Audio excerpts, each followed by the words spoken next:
saluer l'initiative qui a été la vôtre au sujet des parrainages. Vous vous êtes inscrit dans la lignée de ce qui a été fait par le président du Sénat, par le président des maires de France, et ce n'était pas forcément attendu. Je voulais vous en féliciter, comme je l'ai fait par écrit, oralement, ici, et inviter tous les collègues, et au-delà, tous les parrains possibles, à exercer ce droit qu'il aurait donné en tant qu'élu, de parrainer, ça ne veut pas dire soutenir, mais de permettre qu'il y ait un débat démocratique entre ceux qui, visiblement, concourent à l'expression actuelle de l'opinion publique. Cela dit, je vais parler de la délégation, les mandats spéciaux. Bon, ça fait l'objet de plusieurs délibérations et je vous signale que j'ai demandé des documents qui étaient les observations du préfet que je ne les ai pas eus.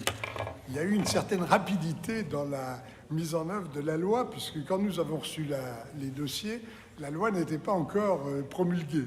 On va trop vite. Elle avait été votée, mais elle n'était pas promulguée. Donc à 2 jours près, nous ne pouvions pas délibérer puisqu'elle est passée au journal officiel de mardi, je crois. Alors il y a effectivement une modification de l'article L 4221-5.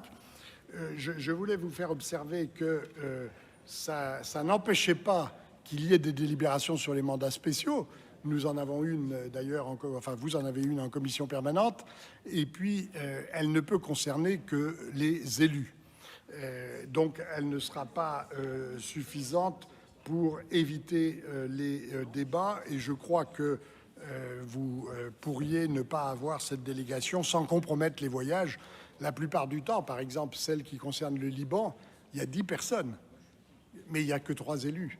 Donc il faudra quand même une délibération pour les personnes qui accompagneront. Mais compte tenu de l'absence de réponse que nous avons eue à notre demande, nous ne pourrons pas voter cette délibération et cette nouvelle délégation. Nous voterons contre.